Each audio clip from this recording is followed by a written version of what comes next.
Uber, in my opinion, this is a lovely service. To be able to request a taxi on your phone at any time, get information and ratings on the driver that is about to pick you up, check the cost of travel, and best of all, track the proximity of the driver that is about to pick you up is amazing. And for the most part, these drivers that pick you up, lovely bunch of people.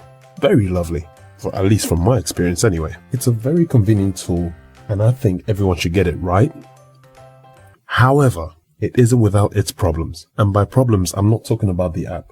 I'm talking about some of the drivers that have driven me in the Uber. So you already know what it is. Sit back, relax, and listen to Story Time with Uncle Charlie. So whenever I go to work, I always use public transportation. As you already know and figured out, I always try as much as possible to save the monies, save the money, savings, save everything. However, public transportation is not always reliable on Sundays. And as a result, I tend to get myself an Uber. I do this just so that I'll be able to get to work on time as well. So, one fateful Sunday, I got up as usual, got ready, and rang up an Uber. It didn't take more than 5 minutes before the Uber got to my house. I got out of my house, opened the door, and as soon as I did that, I thought to myself, something is fishy. Why? Because... good morning, sir. How are you? My name is Tunde Oluwasegun Adeyemi. Yeah, he was Nigerian.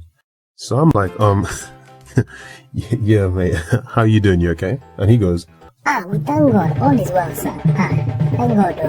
And I'm like, all right then. So I hop in the Uber and we drive off. Now, for the most part, the journey was so calm. It was actually so calm and nice. At one point, I actually dozed.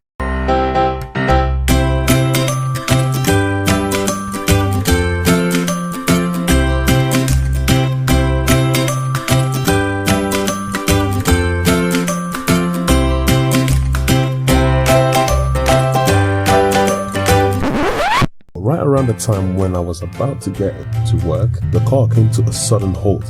Why? Because we hit a bit of traffic.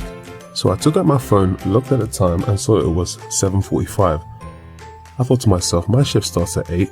I wouldn't get into too much trouble if I arrived like 15 minutes late, so it was alright. I wasn't in too much of a rush. So I turned to tell him exactly what I had in my mind, which is not to rush, not to worry about getting there on time. It's fine, you know. As soon as I turned to the right, I see this guy's nostrils start flaring up. Together with his nostrils, veins started to pop out of his forehead. And together with that, he started to grind his teeth.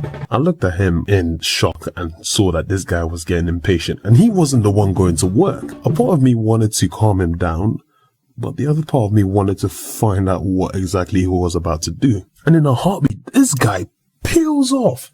As in dead rubber on tarmac. This guy swerves here, swerves there. He even went on a lane with oncoming traffic.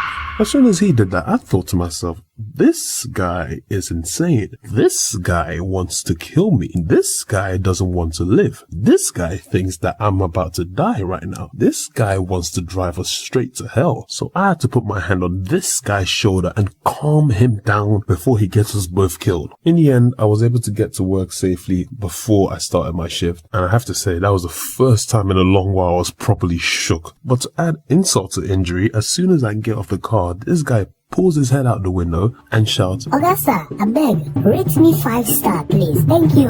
And he just peels off. And I'm thinking to myself, wow. Moral of the story?